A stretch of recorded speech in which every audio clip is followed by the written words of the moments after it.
Hello student, तो देखिए आज हम लोग स्टार्ट करते हैं क्लास 10 का एनसीईआरटी एक्सरसाइज 5.1 को डिस्कस करेंगे। तो आपको एपी में बता दिया गया था बहुत सारे फार्मूले तो उसी पर हम लोग बेस्ड एक्सरसाइज को करेंगे और अच्छे से देखो, इसमें देखेंगे जहाँ पर डाउट होगा आपको समझ में आएगा। बहुत ही ईजी एक्सरसाइज है। पहला क्वेश्चन तो ज़्यादा उतना इम्पोर्टेंट नहीं है, बस इसमें ये बोला गया है, बताना है कि इसमें जो स्टेटमेंट दिया गया है कौन सा एपी को अर्थमेटिक प्रोग्रेशन को फॉलो करेगा और एंड वाई क्यों फॉलो करेगा। तो क्यों फॉलो करेगा ये तो कॉमन सी बात है कि कॉमन डिफरेंस अगर सेम है तो अर्थमेटिक प्रोग्रेशन को फॉलो करेगा। अब इसमें पहला क्वेश्चन बोला गया है taxi fare after each KM. देखिए हम क्वेश्चन लिख रहे हैं, हम बस पढ़ रहे हैं, आपके पास बुक होगा। The taxi fare after each KM when the fare is ₹15 for the first KM and ₹8 for each additional KM. बोला गया है कि टैक्सी फेयर जो है, देखिए ध्यान से, फॉर फर्स्ट किलोमीटर, तो जैसे मान लो यहाँ से यहाँ तक ये फर्स्ट 1 किलोमीटर है, तो स्टार्टिंग के 1 किलोमीटर के लिए टैक्सी फेयर बोला गया है कितना रुपीज़ है, 15 रुपीज़ है। ऐसा क्वेश्चन भी खूब किया गया था लीनियर इक्वेशन इन 2 वेरिएबल में।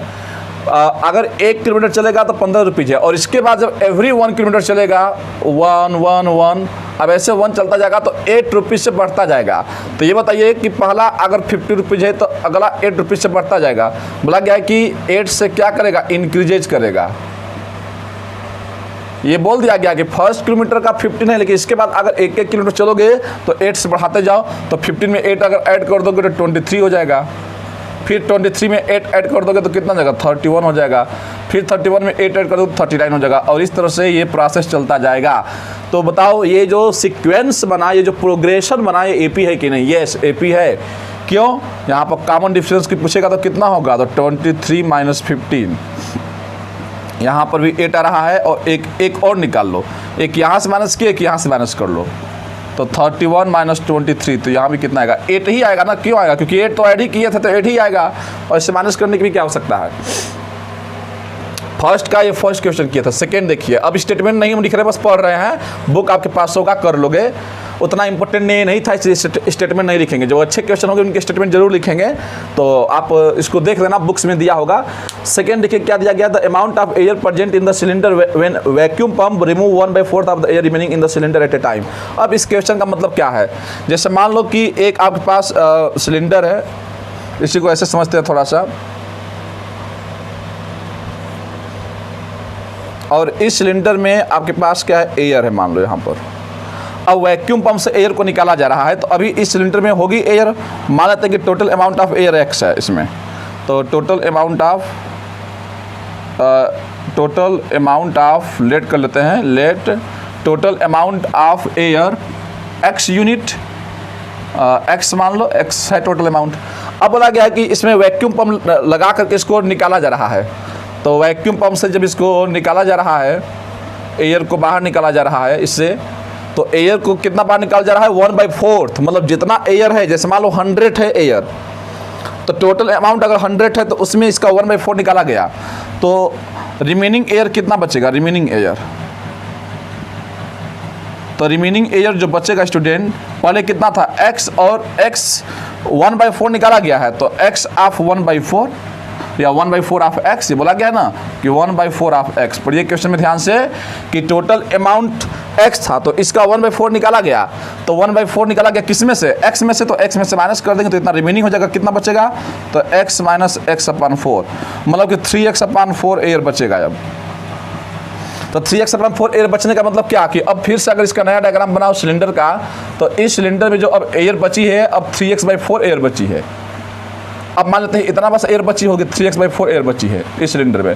तो फिर बोला गया कि फिर से वैक्यूम पंप से एयर को निकाला गया बाहर की ओर, तो फिर कितना निकाला गया, जितना बचा था उसका 1/4 निकाला गया, मतलब कि 3x/4 यहाँ पर टोटल अमाउंट है। इसमें टोटल यहाँ पर कितना बचा है बताइए, 3x/4 ही बचा था टोटल। अब क्योंकि पहले तो कितना था, x था, पहले इसमें अमाउंट कितना था, x था, लेकिन अब 3x/4 बचा है, और फिर इसमें से 1/4 निकाला गया। किसका 1/4 निकाला गया, 3x/4 का। तो रिमेनिंग एयर कितना बचा है बताइए, तो यहाँ पर अगर हम बोलें कि रिमेनिंग एयर कितना बचा, तो ये बताओ कितना बचेगा। तो पहले टोटल कितना है, 3x/4 है, लेकिन माइनस करना पड़ेगा। अब बोला गया कि इसका 1/4 निकाला गया, तो 1/4 आप किसका बताइए, 3x/4 का। इस तरह से प्रोसेस चलता जाएगा। तो अब यहाँ पर देखो ध्यान से, तो 3x/4 हो गया, ये ये आप इंटू होता ना जी, 3x/4 हो जाएगा, कितना हो जाएगा 16 हो जाएगा। अगर हम 4 और 16 का एलसीएम तो 16 हो जाएगा। 4 4 जा 12x माइनस 60 60 कट जाएगा 3x, तो 12x माइनस 3x 9x/16।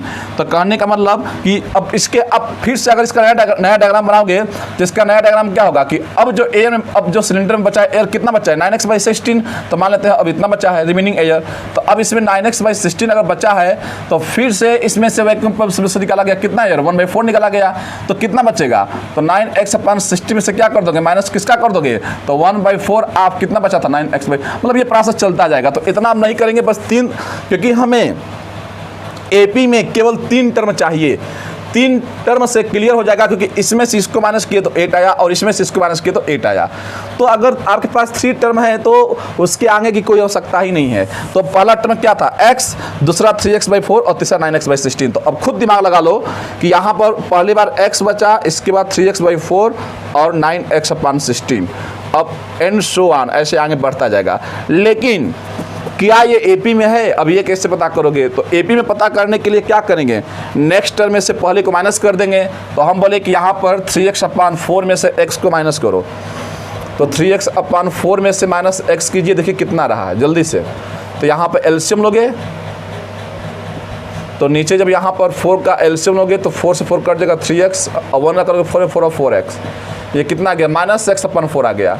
तो इसका डिफरेंस दिया -x/4। अब इसका डिफरेंस देखो, अब हम बोले कि 9x/16 में से माइनस करो, 9x/16 माइनस, एकदम इज्जत से माइनस करो, नो प्रॉब्लम। 3x/4 इसका एलसीएम कितना जाएगा 16 आ जाएगा, 16 मर जाएगा, ये 9x माइनस 4 4 जा 16 हो जाएगा कितना बताइए, 4 4 जा 4 बार 4 3 12x, तो 9x minus 12x minus 3x/16। यहाँ तो देखो पाप, यहाँ पर देख लो, ये तो मजाक कर दिया।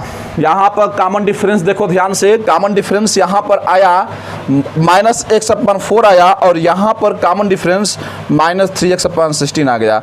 मतलब कि कॉमन डिफरेंस सेम आया ही नहीं, कॉमन डिफरेंस सेम नहीं आया तो it does not follow AP, या एपी को फॉलो ही नहीं करेगा, it does not follow AP, ये एपी नहीं है।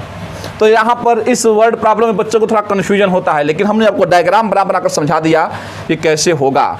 तो उम्मीद है कि आपको समझ में आया होगा। और ये बोर्ड एग्जाम में 1 नंबर में क्वेश्चन आया हुआ था, 1 नंबर में, क्योंकि बस यहाँ बताना था, लेकिन यहाँ कैलकुलेशन है, इसमें लॉजिक है, वैसे नहीं, इसलिए आप इसको अच्छे से कर लीजिएगा। उम्मीद है आपको समझ में आया होगा। देखिए इसमें का फर्स्ट और सेकेंड देख लीजिए, तीसरा क्वेश्चन देख लेते हैं क्या है। तो इसमें का जो थर्ड क्वेश्चन है वो क्या हमसे बोल रहा है। बहुत अच्छे से पढ़ाई कीजिए बच्चों, पढ़ नहीं रहे हो तो अच्छे से पढ़ो, कमेंट सेक्शन में कमेंट करते रहो। कुछ बच्चे हैं जो कमेंट करते हैं, जैसे अखिलेश हो गए, लगातार कमेंट करते रहते हैं, तो बहुत अच्छी बात है। सैजल हो गई, ऐसे बच्चे हैं जो लगातार कमेंट कर रहे हैं। तो सारे लोग बच्चे कमेंट करें, अच्छा लगता है कि आप पढ़ रहे हैं। और देखिए इसमें इसी का फर्स्ट का थर्ड क्वेश्चन देखिए, बोला गया the cost of digging a well after every metre. फिर से वही मजाक किया गया है, बोला गया है कि यहाँ पर एक जैसे वेल है, वेल को अगर डिग किया जा रहा है तो बोला गया है कि अगर 1 मीटर, देखो ध्यान से जी, जैसे मान लो यहाँ पे एक कुआं है, एक वेल है, कुआं क्या होता है सिलिंड्रिकल होता है। अब बोला गया है कि जब इसको 1 मीटर तक, यहाँ पर मान लो ये 1 मीटर है, जब 1 मीटर तक इसको डिग यहाँ किया गया तो 1 मीटर डिग करने पर 1 मीटर जैसे ही डिग किया गया, मान लेते यहाँ पर 1 मीटर है, तो बोला गया ऐसे समझ लो लाइन से कि अगर 1 मीटर जब डिग किया गया तो 1 मीटर डिग करने का कास्ट लगा 150 रुपये। कितना लगा 150 रुपये। अब इसके बाद जैसे जैसे ये 1 मीटर मान लो है 1 मीटर का, अब जैसे जैसे ऊपर ऐसे आप डिगिंग करोगे तो अब कितने से बढ़ रहा है बताइए, तो 1 मीटर का तो आपका 150 रुपया लगा, लेकिन इसके बाद बोला गया है एंड राइजेज बाई ₹50 फॉर इस सब्सक्वेंट मीटर। सब्सक्वेंट का मतलब क्या होता है, उसके नेक्स्ट मीटर। तो मतलब अब अगला 1 मीटर करोगे, फिर अगला 1 मीटर, फिर अगला 1 मीटर, तो 50 रुपया जुड़ता जाएगा बोल रहा है। तो ये तो देखिए तो 150 हो जाएगा, फिर 150 बोला है ना कि 50 से ये क्या करता जाएगा, इंक्रीजेज करता जाएगा। फर्स्ट 1 मीटर का तो 150 रुपया लगेगा, लेकिन अब अगला 1 मीटर का करोगे तो 50 रुपया बढ़ जाएगा, तो 150 से 50 ऐड कर दोगे तो 200 लगेगा अगले का, फिर 50 ऐड करोगे 250 लगेगा। और आप समझ गए कि ये क्या एपी है, क्योंकि यहाँ पर कॉमन डिफरेंस कितना है बता देंगे, वाई क्यों, तो माइनस कर लो 200 में से अगर 150 को माइनस करोगे, देखो यहाँ 50 आ गया, फिर यहाँ पर 250 में से अगर 200 को हम बोले कि माइनस करो तो कितना आ गया, 50 आ गया। तो hence common difference is same, so it pattern या इट डज फॉलो द क्या, AP है, फॉलो कर रहा है। तो ये तीसरा हो गया। वैसे इसमें का जो 4 है वो देख लो, फर्स्ट का 4 देख लो क्या इसमें दिया गया है। अब फर्स्ट के 4 में ये बोला गया था amount of money in the, देखिए इसको समझते हैं, अकाउंट एवरी ईयर में रुपीज इतना डिपॉजिटेड, बोला गया है कि 10,000 रुपीज़ को डिपॉजिट किया गया, तो स्टार्टिंग का 10,000 था, at the compound interest 8% per annum. तो अब बताइए पहले 10,000 जमा किए, तो अब 1 साल बाद ये कितना हो जाएगा, तो बोला गया ना कि कंपाउंड इंटरेस्ट रेट दिया गया, तो कंपाउंड इंटरेस्ट का फॉर्मूला क्या था, AP1 + R/100, ये NE, तो पढ़े होंगे छोटे क्लास में। तो 8% जो रेट दिया गया है वो बोला गया कंपाउंड इंटरेस्ट से रेट लग रहा है, तो लगा दो इसका फार्मूला। P कितना है, 1000 रुपया है, बोला गया है कि 10,000 जमा किया गया है, तो 1 + R कितना आपका 8/100 है, और ये हो गया आपका किसका बताइए 1, क्योंकि टाइम जब 1 ईयर है फर्स्ट ईयर का। अब देखिए फिर पहला टर्म दूसरा टर्म, फिर बोला गया है कि यही जो 10,000 रुपीज़ है, और फिर अब 1 + R/100 अपन, अब बताइए कौन सा हो जाएगा यहाँ पर, तो यहाँ पर हो जाएगा 2। तो इस तरह से आप देख सकते हैं स्टूडेंट कि यहाँ पर आपका ईयर बढ़ता जाएगा। तो यहाँ पर अब आप समझ गए होंगे कि 10,000 रुपये को जमा किया गया, तो 1 साल बाद इतना हो जाएगा, तो फिर 2 साल बाद इतना हो जाएगा। अभी तो ये जमा किया गया, तो ये स्टार्टिंग था, तो 1 साल बाद तो टाइम 1 हो जाएगा, फिर 2 साल बाद इतना हो जाएगा, फिर 3 साल बाद। तो ये देखो ध्यान से, अगर इसको कैलकुलेशन करोगे बहुत लंबा जाएगा कैलकुलेशन, तो यहाँ से ध्यान दो कि ये कभी भी कॉमन डिफरेंस सेम नहीं आएगा, क्योंकि ये बहुत बड़ी क्वांटिटी हो जाएगी। तो इसका तो अलग आएगा, इसका भी अलग आएगा। तो ये वैसे कैलकुलेशन कर लोगे तो ऐसा नहीं है ये कट जाएगा, कैलकुलेशन हो भी सकता है, लेकिन सेम नहीं आएगा, आप खुद कर लेना। तो so it does not follow AP, लिख लेना, और वो जिसकी रात नहीं कट रही है वो उसके लिए कैलकुलेशन करे अच्छे से। अब देखते हैं इसमें अगला क्वेश्चन। अब इसमें आपके NCERT के एक्सरसाइज में सेकेंड क्वेश्चन लग गया, right first 4 term of the AP। देखिए क्वेश्चन सेकेंड क्या दिया गया है, right first 4 term of the AP, right first 4 terms of AP का आपको फर्स्ट 4 टर्म लिखने हैं। व्हेन द यहाँ पर कॉमन डिफरेंस इन फर्स्ट में दिया गया, जैसे पहला देखिए दिया गया है, पहला क्वेश्चन में A दिया गया है कितना 10 दिया गया है, और D दिया गया है 10। इसमें का अब देखिए ध्यान से, बोला गया है ये पहला क्वेश्चन है कि इसका फर्स्ट 4 टर्म लिखिए। तो बताइए AP में पहला टर्म क्या होता है, A होता है, दूसरा क्या होता है A + D, common difference add करते जाओ, फिर D ऐड कर दो, तो A + 2D और A + 3D। अब बस बोला गया है कि आपको केवल फर्स्ट 4 टर्म ही लिखने हैं, तो फर्स्ट सेकेंड थर्ड 4 हो गया, बस A की वैल्यू पुट कर दो तो 10 हो जाएगा। यहाँ पर A + D, तो A कितना है 10, D भी 10 है, तो 20 हो जाएगा। तो यहाँ पर बस करना क्या है कि यहाँ पर 10 का गैप है, फिर इसमें 10 ऐड कर दो 30 हो जाएगा, फिर इसमें 10 ऐड कर दो 40 हो जाएगा। कहने को कि यहाँ पुट करके रखोगे तो समय लगेगा, A पुट कर लो 10 हो जाएगा, 2 × 10 कितना है 20 और 10 30। तो जब ये 10 और 20 है तो 10 का गैप है, तो 10 20 30 40 हो गया, अगला 50 आ जाएगा। लेकिन केवल फर्स्ट 4 टर्म का ही जिक्र करना है, बस इतना ही बताना है, तो बस आपका ये आंसर है। तो वैसे सेकेंड में वो सब क्वेश्चन कर लेना, सारे क्वेश्चन कर सकते हो, बहुत आसान है। इसमें का जो 4 दिया गया है वो देखिए क्या दिया गया है, बोला गया कि A - 1 है और D बोला गया है हाफ है। तो इसको में क्या करना है, वही है कि पहला A होगा, फिर A + D होगा, A + 2D होगा और A + 3D होगा। तो देखो जी, यहाँ हम कैलकुलेशन करना नहीं आपको सिखा रहे हैं, ये तो आपको आता ही है। बस A रख दो -1 हो जाएगा, A + D मतलब क्या -1 + हाफ हो जाएगा, कामा A कितना है -1 + 2 × हाफ हो जाएगा, फिर यहाँ कामा लगा देना -1 + 3 × हाफ हो जाएगा। अब इसको कैलकुलेट कर लो, यहाँ पर 2 × कितना हो जाएगा बताइए, तो ये -1 का 2 × 2 -2 + 1 -हाफ हो जाएगा। ओरली कर लो, 2 से 2 मर गया, तो -1 और 1 0 हो गया। ओरली कर लो, 2 3 कितना हो गया, नहीं 3 × 3, तो 2 × 2 तो -2 और 3, ये 1/2 आ जाएगा। स्टूडेंट देखो इसमें का अगला क्वेश्चन देखते हैं, क्वेश्चन 3 क्या है। बहुत आसान एक्सरसाइज है, right the first term in common difference. अब बोला गया है कि ये AP में है, इस क्वेश्चन को हम पूरा लिखे नहीं है, बोला गया है कि फॉर द फॉलोइंग AP, ये AP में बोला गया है इसका फर्स्ट टर्म कॉमन डिफरेंस निकालना है। फर्स्ट टर्म क्या है देखिए ध्यान से, तो फर्स्ट टर्म पहला हम कर रहे हैं, तो पहले का फर्स्ट टर्म देखिए A = कितना है 3 है, जो पहला का वही फर्स्ट टर्म होगा। कॉमन डिफरेंस कितना है देखो ध्यान से, तो निकालो, कैसे निकालते हो, सेकंड में से फर्स्ट वाले को माइनस करेंगे, तो 1 - 3 कितना हो गया -2 हो गया, तो निकल गया कॉमन डिफरेंस -2 हो गया। अब सेकंड देख लो, सेकंड कैसे करोगे, तो यहाँ पर सेकंड देखिए A कितना है -5 है, तो फर्स्ट माइनस 5 हो गया। डी कैसे निकालो कॉमन डिफरेंस, तो नेक्स्ट में से पहले वाले को माइनस कर देंगे, तो -1 -5 या दो माइनस हो जाएगा। एक माइनस तो दिया गया था और एक माइनस कर रहे हैं, तो ये -1 माइनस +5 हो गया। तो 5 में से 1 हो गया 4, तो इसका कॉमन डिफरेंस 4 हो गया। तो आपने क्या देखा कि इसका जो फर्स्ट में है -2 है, D4 है। वैसे इसमें थर्ड 4 और दिया था क्वेश्चन, 2 क्वेश्चन और है थर्ड और 4, उसको आप कर लीजिएगा। बस हम इतना आपको बता दीजिए और देख लो, बहुत आसानी करना। तो ये सब टाइम पास क्वेश्चन है, तो टाइम पास करना कोई दिक्कत नहीं है। क्वेश्चन 4 देखते हैं।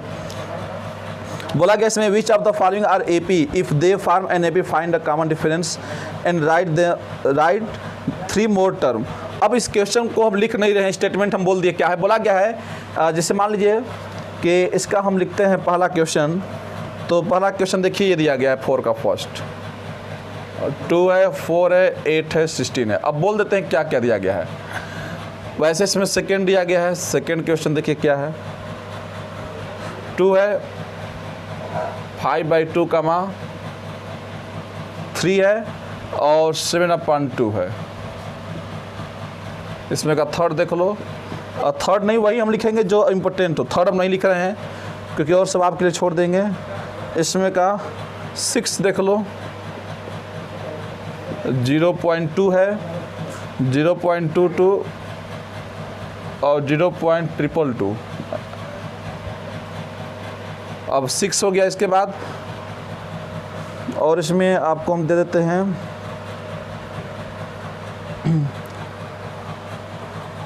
और देख लीजिए इसमें और भी क्वेश्चन दिया गया है। इसमें का 5वां, चलिए 5वां भी लिख लेते हैं। 5वां हमको पहले ही लिख लेना चाहिए था, 5वां भी यहाँ लिख देते हैं। 3 + √2, 3 + 2√2 और फिर यहाँ दिया गया है 3 + 3√2। देखिए भी और भी क्वेश्चन इसमें है। इसमें टोटल कितना क्वेश्चन दिया गया है हम बता देते हैं। इसमें टोटल 15 क्वेश्चन दिया गया है। पहले क्वेश्चन समझो क्या बोला गया। बोला गया था इसमें कि बताना कि which of the following are AP, इसमें कौन AP है। अगर AP है तो उसका हमें फर्स्ट में निकालना है और कॉमन डिफरेंस भी निकालना है। यही बोला गया था कि इन राइट देन, नहीं फर्स्ट में नहीं पूछा गया है, बोला गया कि फाइंड कॉमन डिफरेंस फाइंड करना है और राइट 3 मोर टर्म, और जिसके आगे 3 टर्म आपको लिखना भी बढ़ाना है, 3 टर्म अधिक आपको लिखना पड़ेगा। तो पहले देखो पहला क्वेश्चन करते हैं। इसमें 4 का फर्स्ट में क्या है, सबको पता है कि ये 2 है, 4 है, 8 है, 16 है। बताइए इसका कॉमन डिफरेंस क्या आएगा। पहले AP में है कि नहीं चेक कर लो। तो यहाँ 4 में से 2 करोगे तो कितना आ गया, 2 आ गया। अब इसमें से माइनस के यहाँ भी माइनस करो, तो 8 में से 4 को जब माइनस करोगे तो 4 आ गया। तो पहले तो यहाँ पर कॉमन डिफरेंस सेम नहीं है क्योंकि यहाँ 2 का गैप है। यहाँ देखो कॉमन डिफरेंस सेम नहीं है, तो लिख देंगे कि this is not in AP, it is not in AP लिख लो। ये AP में नहीं है, an AP, because common difference is not same, because D is not same, D is not same, ये सेम ही नहीं है। तो ये तो रिजेक्ट हो गया। तो ये आपका AP ही नहीं बचा, AP नहीं है, हटाओ इसको। अब सेकेंड चेक कर लो। सेकेंड देखो क्या है क्वेश्चन, 2, 5/2, दिया गया 3, 7/2। पहले तो इसका हमें चेक करना है कि ये आपका AP में है कि नहीं। तो फिर इसका D निकाल लेते हैं। D कैसे निकालोगे, तो 5/2 - 2 कर लोगे क्योंकि बताए थे कि नेक्स्ट में से इसको माइनस करते हैं। तो यहाँ नीचे 1 मान लो, तो इसका 2 LCM आ जाएगा, 2 से 2 ये मर जाएगा, 5 - 1 का 2 में 2 जाएगा 4, 1/2 आ गया। मतलब कि इसका D 1/2 आ गया। अब इसमें से इसको माइनस करेंगे तो यहाँ से D निकालो, तो 3 - 5/2। तो देखो 2 3 कितना हो गया 6, 6 - 5/2, ये तो आ गया सीधे 1/2। मतलब कॉमन डिफरेंस सेम आ गया। अगर कॉमन डिफरेंस 1/2 आ गया तो बोला गया था अब इसके आगे नेक्स्ट 3 टर्म लिखना है। तो बताओ जी नेक्स्ट 3 टर्म में क्या आएगा। तो देखो हम इसी के आगे लिख देते हैं 1/2, बस ऐड करते जाओ। तो यहाँ पर चलिए यहाँ पर लिख लेते हैं, यहाँ पर देखो ऊपर लिख देते हैं। तो ये हो गया 2, 5/2, 3, 7/2 है। अब बोला गया कि इसके नेक्स्ट 3 टर्म, तो 7/2 में 7/2 ऐड कर दो। तो 7/2 में जब 1/2 ऐड करोगे तो देखो 7 1 8/2 4 आएगा। क्या आएगा बताइए, 4 आ गया। तो फिर 1/2 इसमें ऐड कर दो, तो 4 में 1/2 ऐड करोगे तो 9/2 आ जाएगा। कितना आ जाएगा, 9/2 आ जाएगा। कर लेना ओरली, 9/2 में 1/2 ऐड कर दो 5 आ जाएगा, एंड सो ऑन ऐसे। तो देखिए 4 दिया था, 3 टर्म हम बढ़ा लिए। तो जो कॉमन डिफरेंस आएगा उसमें आप आगे ऐड करते जाओ, नेक्स्ट 3 टर्म आ जाएगा। बोला गया था, क्वेश्चन लिखे नहीं स्टेटमेंट आप अपने बुक में देख सकते हैं। उससे बोला गया था which of the following are AP. अगर एपी में है तो बोला गया था फाइंड द कॉमन डिफरेंस, और कॉमन डिफरेंस फाइंड करके आपको नेक्स्ट 3 टर्म लिखना था। तो बस जो कॉमन डिफरेंस आएगा आप उसको ऐड करते जाइए, आपके टर्म आते जाएंगे। वैसे इसमें का छठवां देख लो। अब इसमें का तो छठवां क्वेश्चन देखोगे तो 0.2 में से इसको माइनस करो, कितना हो जाएगा 0.2 माइनस 0.2, ये कितना आ जाएगा माइनस करने पर। तो पहले तो यहाँ पर अब लिख लो सही से 0.2 0.22 है, ये 0.222 इस तरह से है। अब इसमें से इसको माइनस करो, इसमें से इसको माइनस करो, तो कितना हो जाएगा। अगर हम बोले कि डी यहाँ से निकालिए तो 0.22 में से 0.2 को ऐसे लिख लो तो 2 ही आएगा, 2 में से 2 जाएगा 0, तो 0.02 आ गया। यहाँ से माइनस करो डी तो कितना जाएगा आपका 0.222 है, और यहाँ पर 0. कितना बताइए 22, यहाँ पर 0 कर दो। तो यहाँ पर देखिए यहाँ पर डेसिमल के 3 प्लस तक है, तो यहाँ पर 0.22 था, तो यहाँ 0 बढ़ा सकते हो, तो ये 2 हो गया, 2 में से 2 जगह 0 0, तो 0.002। तो यहाँ पर डी इतना रहा है, तो कहाँ से आ रहा है यहाँ पर डी ये डी, तो since common difference is not same so it is not in AP में नहीं है। अब पांचवा देख लो, पांचवा कैसे देखोगे इसमें का। तो पांचवा अभी और भी इसमें क्वेश्चन है, लेकिन और सब आप खुद कर सकते हो, बहुत आसान है, बस देखना है कॉमन डिफरेंस सेम आ रहा है कि नहीं। अगर सेम आ गया तब तो एपी में है, इसके बाद आप नेक्स्ट 3 टर्म फाइंड कर लोगे। पांचवा देखो क्या दिया गया है, ये 3 प्लस √2, 3 प्लस 2 √2 और 3 प्लस 3 √3। ये क्वेश्चन दिया गया पांचवा, ऐसे एंड सो ऑन। कैसे करेंगे देखो, इसमें से इसको माइनस कर लो, तो डी यहाँ से अगर निकालते हैं तो कितना आएगा 3 प्लस √2 में से किसको माइनस करना है 3 को करना है, तो 3 से 3 कट गया, तो डी कितना आ गया √2 आ गया, यहाँ से √2 आ गया। अब यहाँ से डी निकाल लेते हैं, इसमें से इसको माइनस करते हैं, तो 3 प्लस 2 √2 में से माइनस कर लो किसको 3 प्लस √2 को, तो यहाँ ब्रैकेट लगा देना क्योंकि 2 टर्म है। अब क्या करेंगे, ये 3 प्लस 2 √2 है, सबको पता है, minus plus minus minus plus minus √2, ये और एक कट गया, तो क्या बचा 2 √2 माइनस √2। अब सबको पता है कि यहाँ पर क्या है 1 है, कुछ नहीं तो 1 ही मानेंगे, तो 2 में से 1 जाएगा 1, तो बस क्यों √2 बचेगा। तो देख लो यहाँ भी कॉमन डिफरेंस सेम आ रहा था, यहाँ भी सेम आ रहा था, सो इट इज इन क्या है बताइए एपी है। और अगर एपी में है ये तो नेक्स्ट 3 टर्म फाइंड करना है। तो कैसे नेक्स्ट 3 टर्म फाइंड करोगे देख लो, बता देते हैं। ये 3 है तो 3 प्लस √2 है, ये 3 प्लस 2 √2 है, और ये 3 प्लस 3 √3 है, 3 √2 है। अब इसमें √2 ऐड कर दो, तो अगर √2 ऐड कर दोगे तो देखो 3 प्लस 2 √2 3 प्लस, तो 3 प्लस 4 √2 आ जाएगा, काम यहाँ पर लिख देते हैं। फिर 3 प्लस 5 √2 आ जाएगा, ये बहुत आसान है करना। फिर 3 प्लस 6 √2 आ जाएगा, आगे बढ़ते जाएंगे और क्या ऐसे डॉट डॉट कर देंगे। अरे देखो ध्यान से, यहाँ पर क्या है, यहाँ पर 2 है, 3 प्लस 2 फिर 3 प्लस 3, तो 3 प्लस 4 √2 आएगा, 3 प्लस 5 √2 हो गया। और ये 4 था तो 1 2 3 हम लिख लिए, अगर 4 टर्म बढ़ाता 5 तो और बढ़ा देते, बस हो गया। तो इसमें और भी क्वेश्चन है स्टूडेंट, वो सब आपके लिए है, उसको कर लेना, टाइम पास उसको खुद आप लोग कर लीजिएगा, बताइएगा कितना होगा। उम्मीद है उसको आप कर लेंगे। तो बस आपका ये जो एक्सरसाइज है फिनिश हो गया है, और आते हैं हम लोग सीधे एक्सरसाइज 5.2 पर। तो आज एक्सरसाइज 5.2 को भी हम लोग क्या कर देंगे, दफन कर देंगे। दफन मतलब समाप्त कर लेंगे, बहुत खतरनाक वर्ड नहीं बोल रहे हैं। तो एक्सरसाइज 5.2 आते हैं सीधे, अब उसको देखते हैं उसमें क्या है। तो ये कंप्लीट एक्सरसाइज आपका 5.1 था।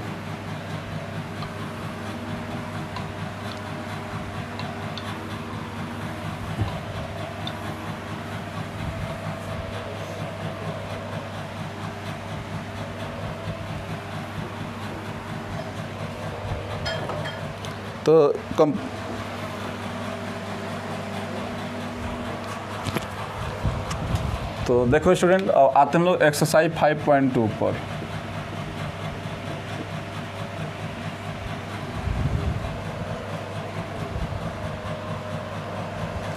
इसमें दिया गया है fill in the blanks.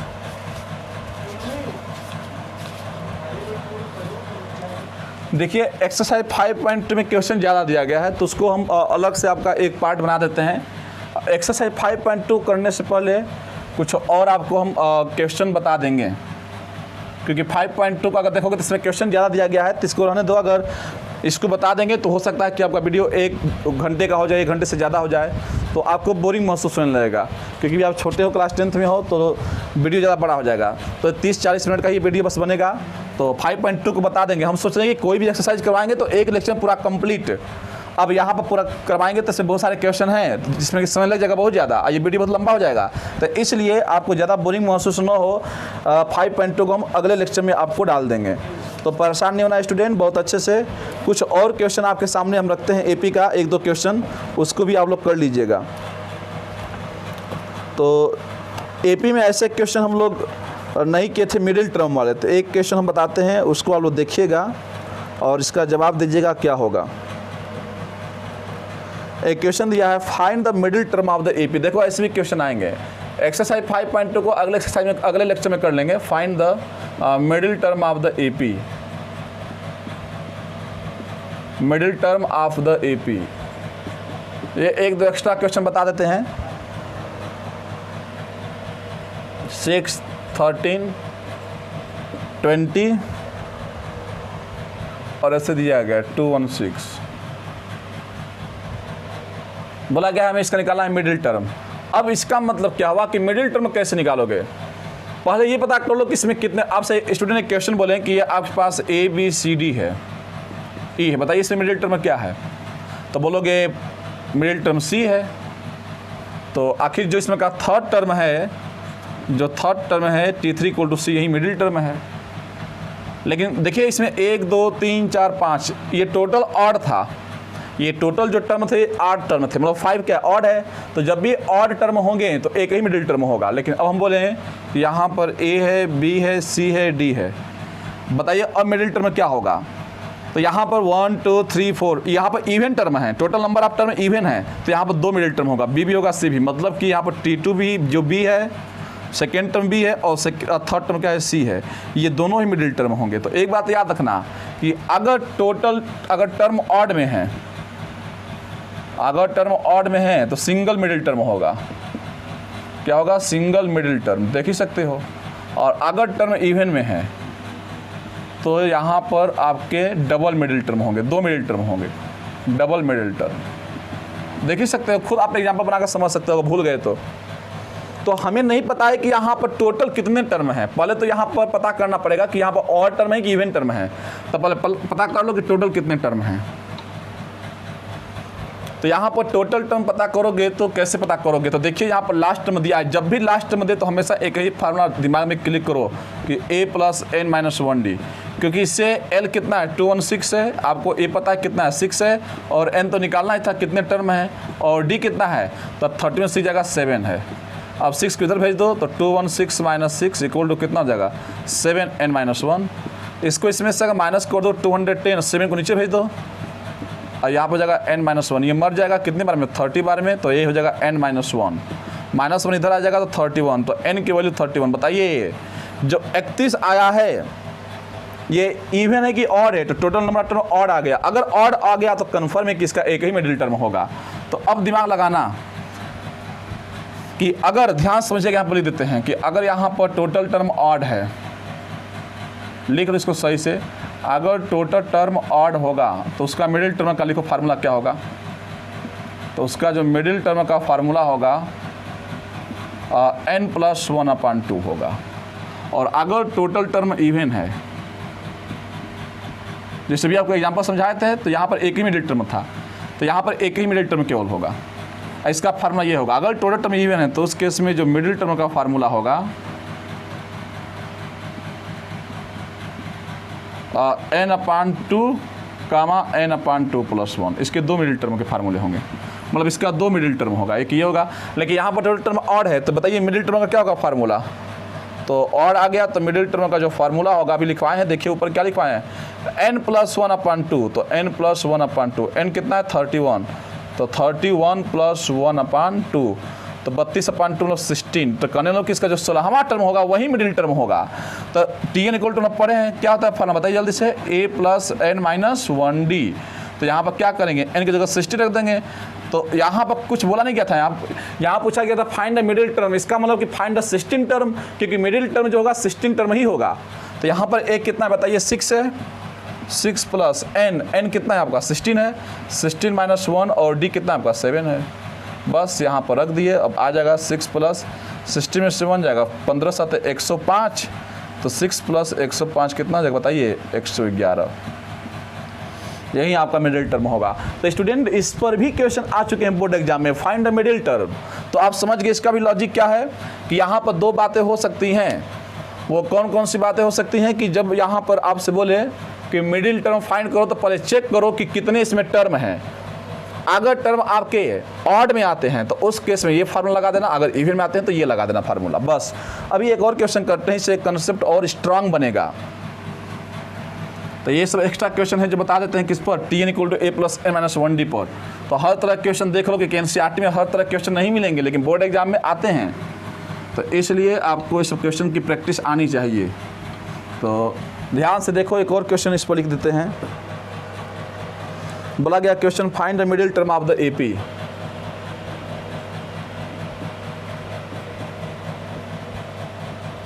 Find the middle term of the AP. देखिए यहाँ पर एपी क्या दिया गया उसको लिख देते हैं।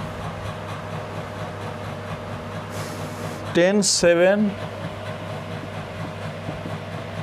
10, 7, 4 और ऐसे दिया गया है -62।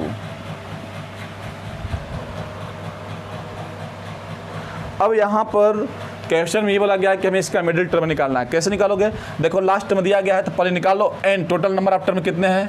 तो यहाँ से L = लिखोगे फार्मूला तो क्या होगा, a + n - 1d इसका फार्मूला है। L कितना है, -62 है। a फर्स्ट में कितना है, 10 है।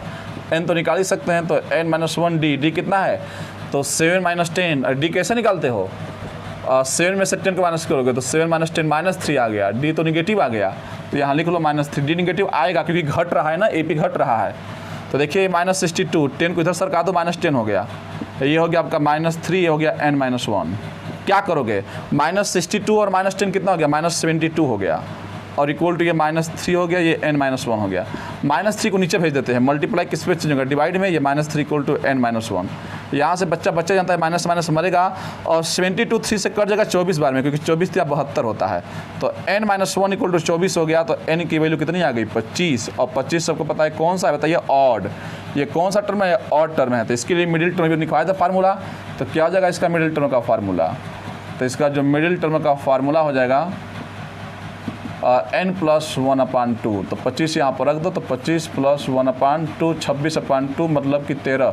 जो 13वां टर्म होगा वही मिडिल टर्म होगा। तो T13 पूछा गया है, तो T13 को जल्दी से बताइए क्या लिखेंगे, a + 12d बताए थे, जल्दी से लिखोगे यहीं, एक कम करके, और एक कितना है, 10 है। तो 10 + 12 × d, d कितना है, -3 है। तो a कितना आ गया, 10 ± -12 36, और 10 - 36 कितना हो गया बताइए, -26। यही होगा। अरे समझो कैसे लिखे हैं, Tn का लगा दिए हैं फार्मूला, तो a + n - 1d कर दिए हैं। तो t कितना था, 13, तो यहाँ से 30 रखोगे तो वही तो आएगा, a + 13 - 1d। तो आखिर जल्दी से इसको a + 12d लिख सकते हैं कि नहीं, लिख सकते हैं, वही लिखे हैं a + 12d। तो इतना कौन लिखेगा, हम लोग जानते हैं कि एक कम कर देते हैं, और क्या। तो इसका मिडिल टर्म -26 होगा। इस तरह से उम्मीद स्टूडेंट कि आप कर पाओगे। एक और क्वेश्चन देखते हैं इस पर, मिडिल टर्म पर। तो ये मिडिल टर्म का कंसेप्ट है, इसको आप स्किप मत करना, जरूर इसको देखना। इस पर क्वेश्चन बन चुके हैं, इस पर एक और क्वेश्चन बन चुका है बोर्ड एग्जाम में, वो देखते हैं क्या है। बोला गया find the sum of, question है फाइंड द सम ऑफ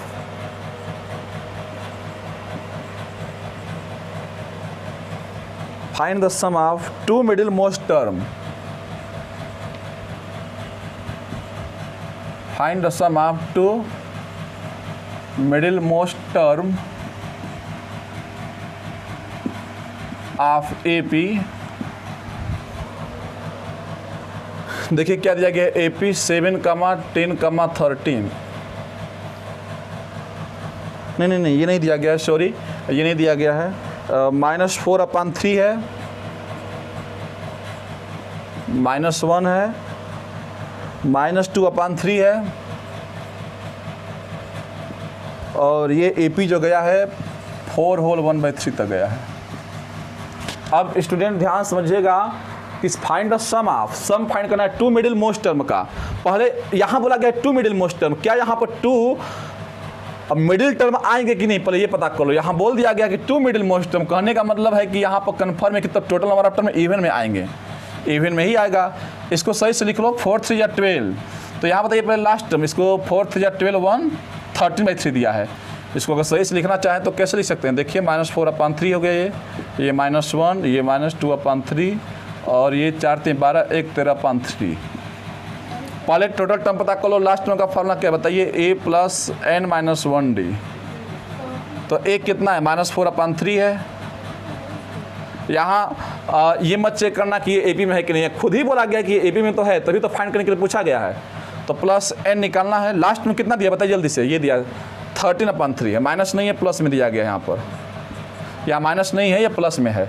तो लास्ट में रख दिए a + n निकालना ही है, n - 1। और d कैसे निकालोगे, तो d निकालने के लिए आपको नेक्स्ट में से इसको माइनस करना पड़ेगा। देखो d कैसे निकालेंगे, तो -1 में से सेकेंड में से इसको माइनस, तो दो माइनस हो जाएगा। क्लियर है आपको कैसे, कि ये माइनस दिया था तो -1 माइनस प्लस 4/3। यहाँ नीचे 1 ले लो तो 3 एलसीएम आ जाएगा, तो ये -3 हो जाएगा +4, तो 1/3 इसका आएगा d। तो d की वैल्यू आ गई 1/3 यहाँ पर। अब देखिए ध्यान से, तो 13/3 है, -4/3 आएगा तो +4/3 हो जाएगा, और इक्वल टू कितना जगह बताइए, 1/3 × n - 1 हो गया। इसको इधर लिखो या इधर लिखो, बातें कही है। 13 4 17/3 हो जाएगा, तो 17/3 और इक्वल टू देखिए क्या हो जाएगा यहाँ पर, और इक्वल टू हो जाएगा 1/3 × n - 1। अब स्टूडेंट्स समझने वाली बात है कि 3 से 3 कट गया, डिनोमिनेटर सेम है, तो 17 इक्वल टू कितना आ गया आपका, n - 1 आ गया, तो n कितना आ गया, 18 आ गया। समझो कैसे किए, नीचे का डिनोमिनेटर से में कट जाएगा।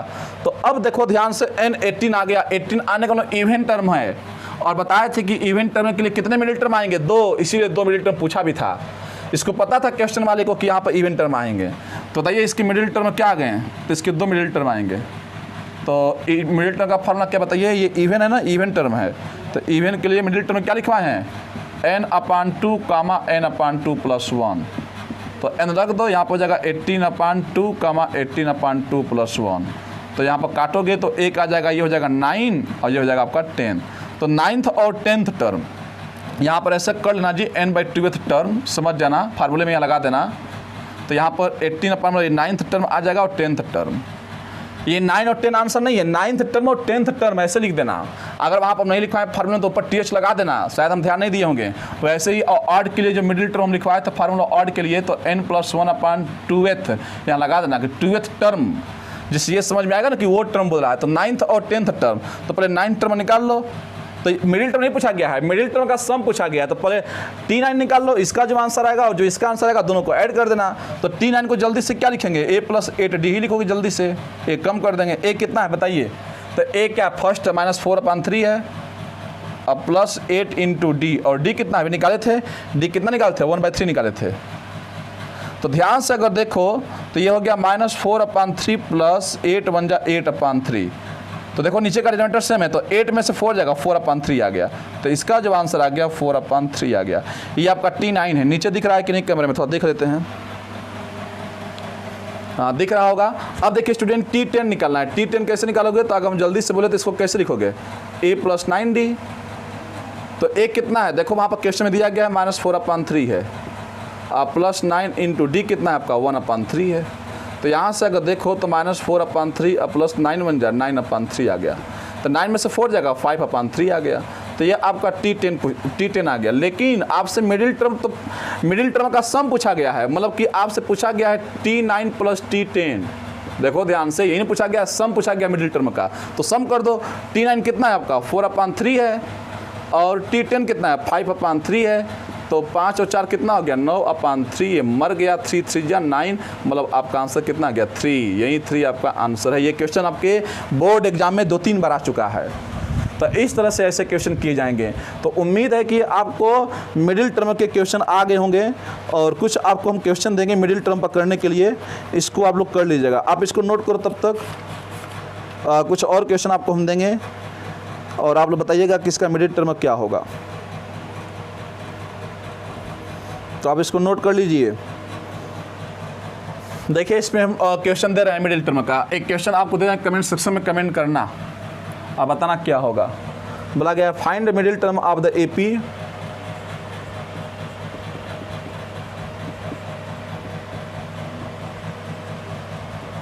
Find the middle term of AP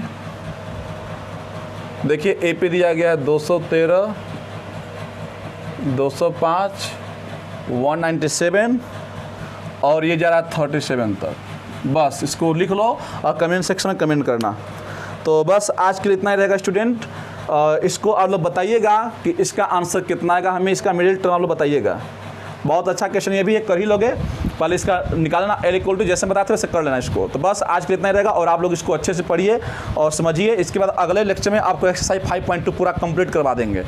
तो जो नए बच्चे देख रहे हैं वो सब्सक्राइब करें और बेल आइकन को प्रेस करें, वीडियो का नोटिफिकेशन के पास आ जाएगा। और जो पुराने बच्चे हैं वो लाइक और कमेंट करें और वीडियो को ज़रूर शेयर करें और अपने फेसबुक व्हाट्सअप जहाँ भी है उसको पोस्ट करो, ज़रूरी है क्योंकि और लोग जुड़ सकें और लोग जान सकें। हर बच्चों के पास 10 फ्रेंड अच्छे होते हैं, वो 10 को शेयर करें, फिर वो 10 को शेयर करेंगे, इससे लोग जानेंगे। तो आप इस पर ज़रूर जो हम बात बोलें उस पर ध्यान दीजिए कि आप वीडियो को अधिक से अधिक शेयर कीजिए अपने दोस्तों के बीच। जो भी आपके फ्रेंड्स उनको बताइए जिससे कि और लोग हमसे जुड़ सकें एक्स्ट्रा। क्योंकि बहुत बच्चों को मैथमेटिक्स जो है बहुत टफ लगता है, लेकिन मैं बता रहा हूँ कि अगर जो बच्चे पढ़ेंगे ध्यान से मेरे एक एक लेक्चर को देखेंगे, कोई भी लेक्चर मिस मत करो, तो देखना आपको मैथमेटिक्स से जो डर है वो समाप्त हो जाएगा। बहुत ईजी सब्जेक्ट होता है मैथ। तो उम्मीद करता हूँ कि आप इसका जवाब दीजिएगा और शेयर कीजिए वीडियो को ज़रूर से ज़रूर। Okay student, all the very best.